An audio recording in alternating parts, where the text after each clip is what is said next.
Dr. Mark Changizi here with your science moment. Hey Mark, you sound like, when you say that, you sound like Matthias Desmet. And I'm unsubscribing to your Substack. I got a message from a Substack subscriber saying exactly that. Now, this is a common theme in terms of there's a lot of anger, and I've talked about this before. Of course, the lockdowners have been extremely angry. They've graffitied my Wikipedia page 2.5 years ago because I was a granny killer, and Mark Changizi, untold numbers of people's deaths that he's responsible for, that kind of thing. So of course the lockdowners hate me. But the other side, which of course I often rail against too, is the side of pandemic folks who are making a similar kind of, a different error, but a similar kind of human bias that leads them wanting to explain events in the world that are in fact emergent phenomena. They want to explain them by the kinds of causes that we're good at in the normal everyday environments. And so I point these things out. I say, look, sure, there's lots of individual causes. There's bad actors here and bad actors there. But if you're going to understand totalitarianism, which is decentralized authoritarianism, top down, but also enforced bottom up by individuals, by your neighbors, by your family, right? That's why totalitarianism is so frightening.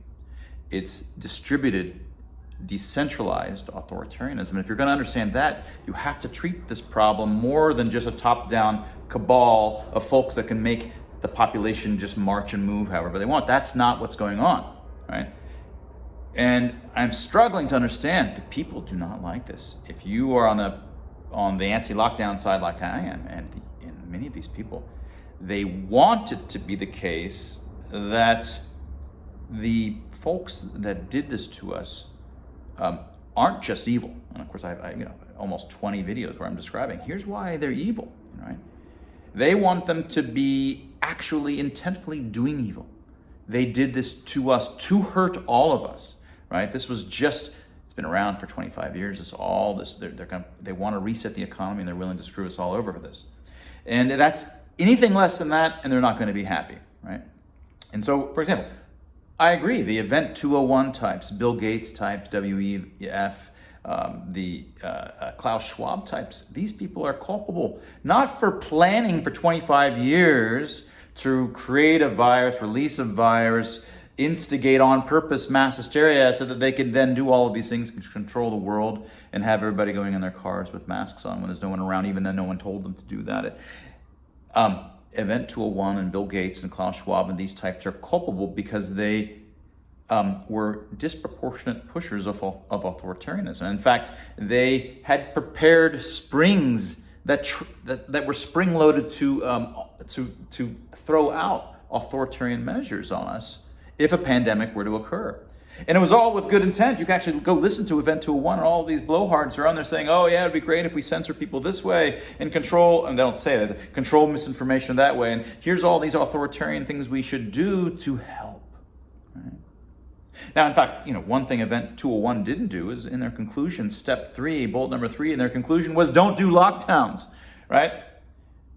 You can't now go say, well, they planned. This is just all part of their planning in step 17 out of 37 steps. That was the step where they were just telling us what they're going to do the very next year. That was 2019. What they're going to do the very next year in 2020. No, they're culpable because they were putting forth civil liberties violating interventions. That's why. Authoritarian interventions that not only didn't narrowly work, had devastating harms, and only contributed to mass hysteria, collective hysteria, and ignorance across the population because the normal feedback mechanisms of free expression were destroyed. That's why they're culpable. So those folks are culpable, and I agree they're culpable, except that my reason for why they're culpable isn't because they purposely, intentfully did evil. Right? I mean, they did do evil, and I have my own arguments, you have your own, for why they did evil, but they believed they were doing good. And that is no defense, as I just talked about in a recent science moment. To say that, well, I had good intent, I was doing it for good reasons, is just like saying, well, 2 + 2 = 4. Of course you freaking thought you were doing good. Everybody does. That is no defense. It's a vacuous claim. So if you're going to go around and get mad at me because I am not saying that they were intentfully doing evil even by their own lights, well, you've got things all backwards in your head, right? You've got a tangled suite of principles in your brain. This is not how things work. So I believe the same people, Klaus Schwab types, let's just say, I don't know, Klaus Schwab was a clown, but who I'm referring to when I say those people are culpable. But one problem with these pandemic types is they often stop there. World leaders, and we've talked about Kim.com, I think here, certainly I've talked about it in Substack, he went out of the way to excuse the leader of New Zealand. Well, she's just a victim. Well, if this cabal of planners for the last 25 years is as super powerful as you say they are, then these world leaders were just victims, right? They're just victims. Now, not every person who believes in the pandemic thinks they're victims, but still, you can imagine this is an open question if you hold that view. Now, for me, they're not victims at all. The world leaders are even more culpable than these folks in the cabal. It was their job not to do these civil liberties violations, right? It is their job. And in addition, so you've got the cabal, Schwab types, culpable. World leaders, culpable. Public intellectuals, culpable. Public policy folks, culpable, right? Journalists, media, more generally, culpable.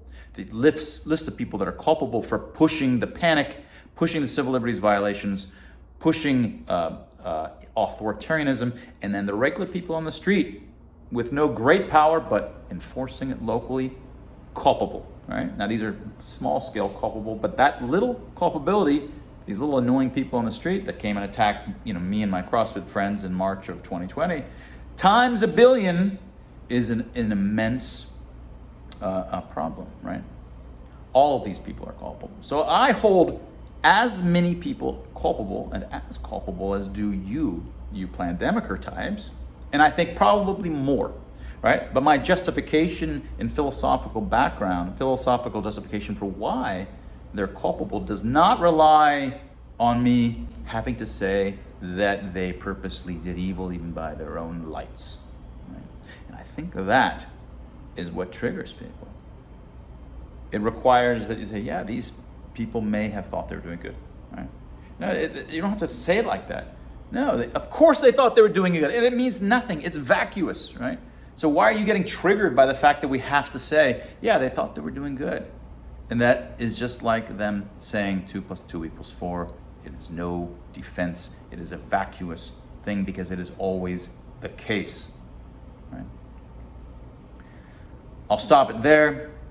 That was your science moment. Go get yourself a copy of Dr. Tim Barber and my Expressly Human.